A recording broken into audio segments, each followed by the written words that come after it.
আমরা বর্তমান রয়েছি রংপুর পাইকার এবং খুচরা বাজার, রংপুর সিটি বাজারে। নিশ্চয়ই যদি একটু দেখানোর চেষ্টা করি, এখানে পাইকার যে ব্যবসায়ীরা রয়েছেন তাদের কাছেও আমরা একটু আগে কথা বলবার চেষ্টা করেছিলাম। তারা যেমনটি বলছেন যে সব পণ্যর দাম একটু বেড়েছে। এছাড়াও আমরা দেখেছি সবচেয়ে রমজান মাসে যে ইফতারের সময় যে গুরুত্বপূর্ণ যে বিষয়টি উঠে আসে লেবু, সেই লেবুর হালা অর্থাৎ 4টি লেবু 100 টাকা দরে বিক্রি করছেন। এছাড়া কলার দাম বেড়েছে। এছাড়া বাজারে নতুন কিছু সবজি এসেছে, সিম, পটল, আনা এবং যে নিত্য প্রয়োজনীয় যে খাবারগুলো সেগুলোর দাম একেবারে আকাশ ছুঁই ছুঁই অবস্থা হয়েছে। একটু যদি আমরা একজন ক্রেতার সঙ্গে কথা বলবার চেষ্টা করি। আসলে ভাই, এবারে বাজার কিরকম দেখছেন? আপনি তো এখানে আসছেন।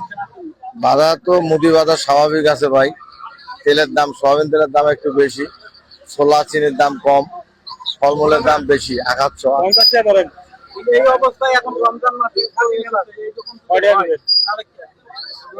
না না, এইরকম হলেও চলবে, চলবে না কেন? কালকে আমি তো রংপুরে নামাজের পর কলা কিনতে যাচ্ছি, সারা রংপুরে কলা নেই, পাবলিক তো খাচ্ছি।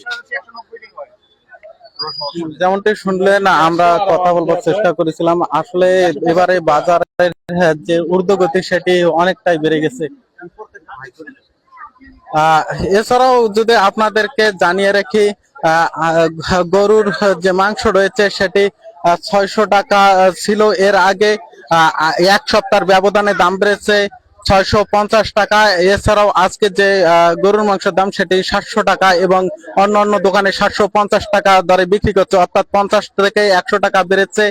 এছাড়াও মাছের দাম অনেকটাই বেড়েছে, যদিও ডিমের দাম একটু স্বাভাবিক রয়েছে। এছাড়াও আমরা দেখেছি যে বুটের দামও অনেকটাই বেড়েছে। যে কাঁচা সবজিগুলো রয়েছে সেগুলোর দামও অনেকটাই ছুঁই ছুঁই করছে, যা সাধারণ মানুষের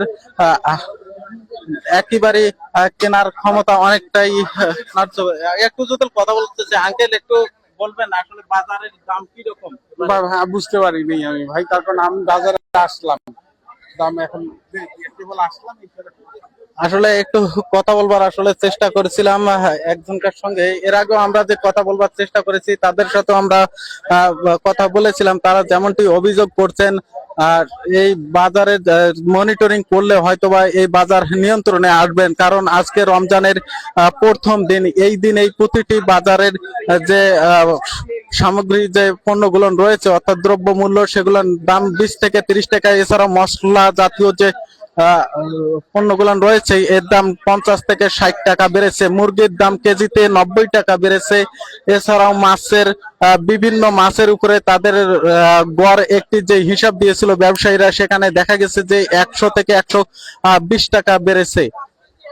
এছাড়াও আমরা কথা বলবার চেষ্টা করেছিলাম যারা খুচরা ব্যবসায়ীরা রয়েছেন, তার সাথে আমরা কথা বলবার পর তারা যেমনটি অভিযোগ করছেন, মূলত যে পাইকার ব্যবসায়ীরা রয়েছেন তারা রমজানের শুরুর দিকে অথবা শুরুর আগে থেকে তারা উপর দিকে ধরো, উপরে তুলো, তারা যেমনটি অভিযোগ করছিলেন মূলত তারা এই মজুত করার কারণে, এই ফলে সাধারণ যারা ক্রেতা আছে তাদের হাতে নাগালে না আসার কারণে দাম অনেকটাই বৃদ্ধি পেয়েছে। ফলে যারা খুচরা ব্যবসায়ী রয়েছেন তারা পণ্য সঠিকভাবে না পাওয়ার কারণে দামটা একটু বেড়ে দিয়েছে। তবে আমরা দেখেছি যে ডিমের দামটা একটু স্বাভাবিক রয়েছে, এমনটি ব্যবসায়ীরা বলছেন। একটু যদি কথা বলবার চেষ্টা করি। চাচা, আসলে ডিমের দাম কেমন? চাচা, দামটা কেমন? দাম এখন 35 টাকা হালি।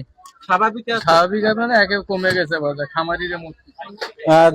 আসলে ডিমের দাম যদিও স্বাভাবিক থাকে, অন্য যে কাঁচামাল গুলো রয়েছে অর্থাৎ নিত্য প্রয়োজনীয় যে দ্রব্য মূল্যগুলো সেগুলোর দাম অনেকটাই বেড়েছে। এছাড়াও আমরা বেগুন দেখেছি, যে বেগুন ছিল 15 থেকে 20 টাকা, সে বেগুন 100 থেকে 120 টাকা বিক্রি হচ্ছে। প্রতি কেজিতে 100 টাকা বৃদ্ধি পেয়েছে। এছাড়াও আমরা দেখেছি গরুর মাংস এবং সেমাই, চিনি, খেজুরের ছোলা, বুট, খেজুরেতে প্রায় 100 থেকে 120 টাকা বেড়েছে কেজি প্রতি, এমনটি ব্যবসায়ীরা বলছেন। এছাড়াও মাছ মাংস সহ নিত্য প্রয়োজনীয় যে বাজারগুলো রয়েছে সবগুলোর দাম একেবারেই বেড়ে গেছে। যারা ক্রেতা রয়েছেন তারা অভিযোগ করছেন যদি ভোক্তা অধিকার সংরক্ষণ অধিদপ্তর নিয়মিত এই বাজারগুলো অভিযান করতো ফলে নিয়ন্ত্রণে চলে আসতো। যারা রোজাদার ব্যক্তি রয়েছেন তারা তারা সঠিকভাবে এই পণ্যগুলো কিনতে পারতো এবং তাদের স্বস্তির যে নিঃশ্বাস সেই বাজারে এসে পেত। এই ছিল রংপুর সিটি বাজার থেকে সর্বশেষ আপডেট।